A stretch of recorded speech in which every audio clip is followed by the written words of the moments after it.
नमस्कार. आवाज माझा वृत्तवाहिनीत आपल्या सगळ्यांचं स्वागत. वळूयाच्या काही ठळक घडामोडींकडे. दहीहंडीतील थरांच्या स्पर्धेतून ठाणेकरांची माघार. बालहक्क आयोगाच्या निर्णयावर गोविंदा पथक नाराज. कापूरवाडी उड्डाणपुलाचं झालं अधिकृतरित्या उद्घाटन. आणि आपल्या विविध मागण्यांसाठी आदिवासींनी काढला जिल्हाधिकारी कार्यालयावर लंगोटी मोर्चा. 12 वर्षांपेक्षा कमी वयाच्या मुलांना दहीहंडीच्या थरावर चढवणाऱ्या गोविंदा पथकांवर कारवाई करण्याच्या घेतलेल्या निर्णयामुळे ठाण्यातील गोविंदा पथकांमध्ये नाराजी पसरली आहे. या निर्णयाला विरोध दर्शवत बालहक्क संरक्षण आयोगाचा हा निर्णय अंतिम राहिल्यास नाईलाजानं एक थर कमी लावावा लागल्यानं ठाण्यातील गोविंदा पथकांमध्ये नाराजी पसरली आहे. दिवसेंदिवस दहीहंडीला ग्लॅमर प्राप्त होत चाललंय. दहीहंडी आता उत्सव नाही तर स्पर्धा झाली आहे. या स्पर्धेत आपलं वर्चस्व राखण्यासाठी पथकांमध्ये चढाओढ निर्माण झाली असून बालगोविंदांचं पथकातील महत्व आणखीनच वाढलंय. कुणी 6, कुणी 7, कुणी 8 थर रचत आहे. या मानवी मनोऱ्यांमध्ये सर्वात उंच थर लावणारा बालगोविंदा सर्वांचंच आकर्षणाचं केंद्र बनत चाललाय. बालगोविंदा थरांवर चढू लागला की सर्वांचंच लक्ष वेधलं जातं. त्यामुळे आपल्या पथकात बालगोविंद असणं जणू प्रतिष्ठेचं बनलंय. गोविंदा पथक त्यांची जास्तीत जास्त काळजी घेत असले तरी बालगोविंदा जखमी होण्याच्या घटना वाढत आहेत. जखमी होण्याच्या घटना वाढत असल्यानं बालहक्क संरक्षण आयोगानं गेल्या आठवड्यात घेतलेल्या बैठकीत दहीहंडीमध्ये 12 वर्षाखालील मुलांना सहभागी केल्यास त्या पथकांवर कारवाई करण्याचा निर्णय घेतलाय. बालगोपाळांच्या सुरक्षिततेची आम्ही काळजी घेत असतोच आणि त्यासाठी महिनाभर सराव केला जातो. त्यामुळे आयोगाचा निर्णय मान्य नसल्याचं ठाण्यातील गोविंदा पथकांनी स्पष्ट केलंय. परंतु निर्णय मान्य नसला तरी नियमांचं पालन तर करावंच लागणार आहे. त्यामुळे यंदा एक थर कमीच लावू असंही ठाण्यातील गोविंदा पथकांनी सांगितलंय. तर काहींनी बालगोविंदा नाही तर यंदा दहीहंडीच खेळणार नसल्याचंही सांगितलं. ठाणे महानगरपालिका हद्दीत घर घेताय का? मग ते अनधिकृत तर नाही ना, याची खातर जमा करा. अनधिकृत घर घेणं हा विकणाऱ्यासोबत विकत घेणारा देखील तितकाच दोषी असतो. तेव्हा घराची डोळस खरेदी करा. आपली कुठे फसवणूक तर होत नाही ना. यासाठी ठाणे महानगरपालिका मुख्यालयातील 4थ्या मजल्यावरील बांधकाम विभागात घराचा सर्वे नंबर, टिक्का नंबर याची खातर जमा करा. घराचं स्वप्न अवश्य करूया साकार, पण अनधिकृत घराचा नका करू कधीही विचार. अधिकृत घर म्हणजे उद्याची देखील निश्चिंती. अनधिकृत घराचे दार म्हणजे डोक्यावर कधीही तोडण्याची टांगती तलवार. जगणं तुमचं होऊ दे सुरेल गाणं, स्वच्छ सुंदर आणि अधिकृत घरांचं हजर ठाणं. ठाणे महापालिकेतर्फे जनहितार्थ प्रसारित. येत्या काही महिन्यावर येऊन ठेपलेल्या विधानसभा निवडणुकीच्या पार्श्वभूमीवर सत्ताधारी आणि विरोधकांमध्ये श्रेय घेण्यावरून चांगलीच झोंबली आहे. ठाण्यातील कापूरवाडी उड्डाणपुलाचं 2 दिवसापूर्वी शिवसेनेच्या वतीनं उद्घाटन करण्यात आलं होतं. मात्र तसं असलं तरी राज्य वाहतूक मंत्री जयदत्त क्षीरसागर यांच्या हस्ते या पुलाचं पुन्हा अधिकृतरित्या उद्घाटन करण्यात आलंय. भविष्यामध्ये नवनवीन पूल उभारण्यात येणार असल्याचं देखील यावेळी क्षीरसागर यांनी स्पष्ट केलं. ठाणे शहरातील वाढती वाहतूक कोंडीचा मुद्दा उपस्थित करत शिवसेनेच्या वतीनं 2 दिवसापूर्वी कापूरवाडी ते भिवंडी या पुलाचं उद्घाटन केलं. मात्र काही तासातच हा पूल पुन्हा बंद करण्यात आला होता. त्यातच शिवसेना या पुलाचं उद्घाटन करत श्रेय लाटण्याचा प्रयत्न करत असल्याचं लक्षात येताच सत्ताधारी पक्षानं सार्वजनिक बांधकाम मंत्री जयदत्त क्षीरसागर यांच्या हस्ते या पुलाचं अधिकृतरित्या पुन्हा उद्घाटन केलं. यावेळी पालकमंत्री गणेश नाईक, वैद्यकीय शिक्षण मंत्री जितेंद्र आव्हाड, काँग्रेसचे शहराध्यक्ष बाळकृष्ण पुर्णेकर इत्यादी पदाधिकारी आणि कार्यकर्ते उपस्थित होते.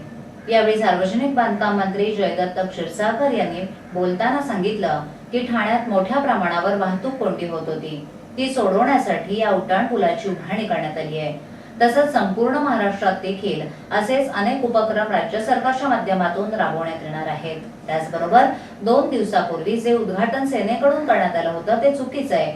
खऱ्या अर्थानं अधिकृतरित्या या पुलाचं आज उद्घाटन झालंय. मात्र असं असलं तरी शिवसेनेनं जबरदस्तीनं 2 दिवसापूर्वी या पुलाचं उद्घाटन केलं होतं.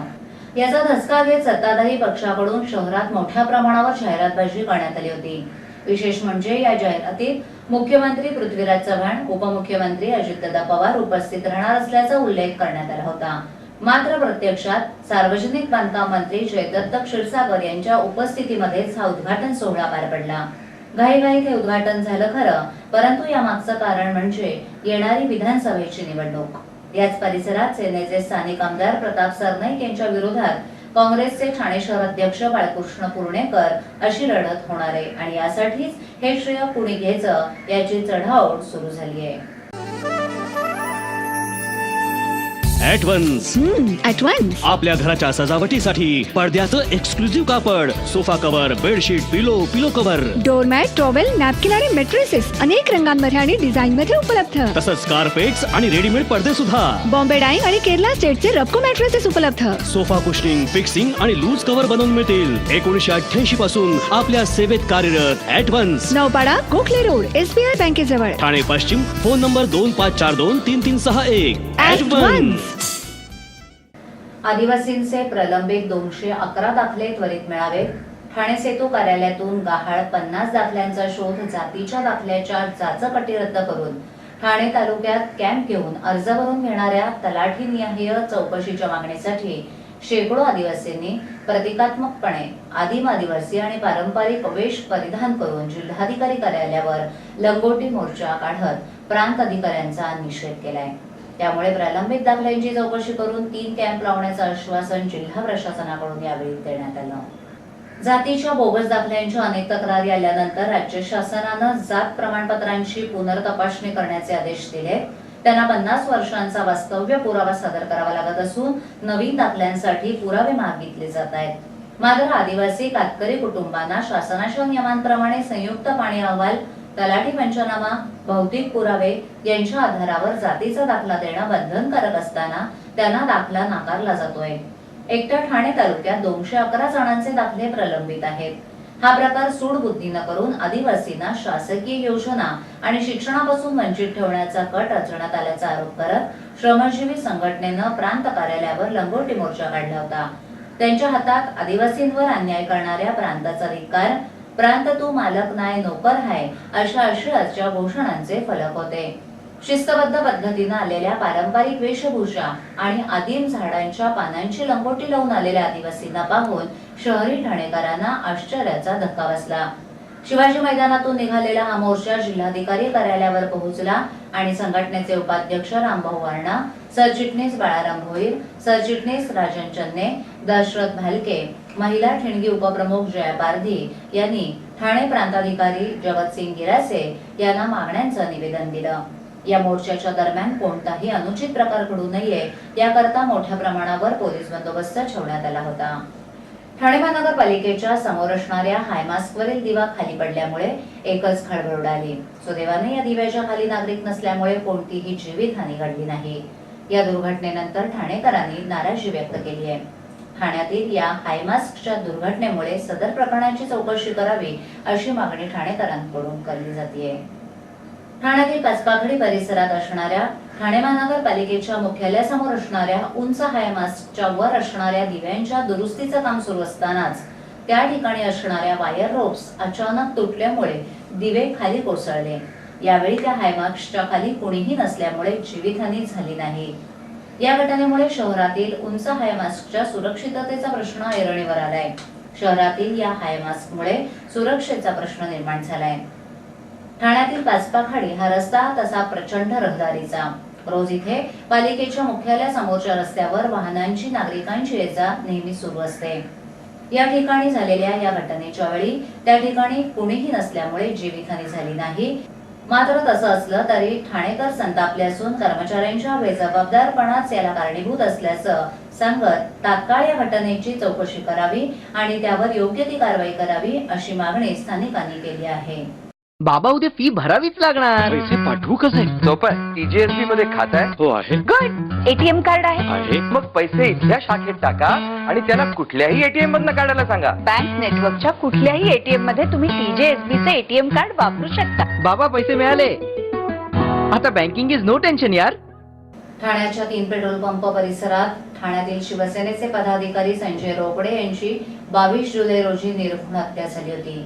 या हत्येमधील आरोपींना पकडण्यात अद्यापही ठाणे पोलिसांना यश आलेलं नाही.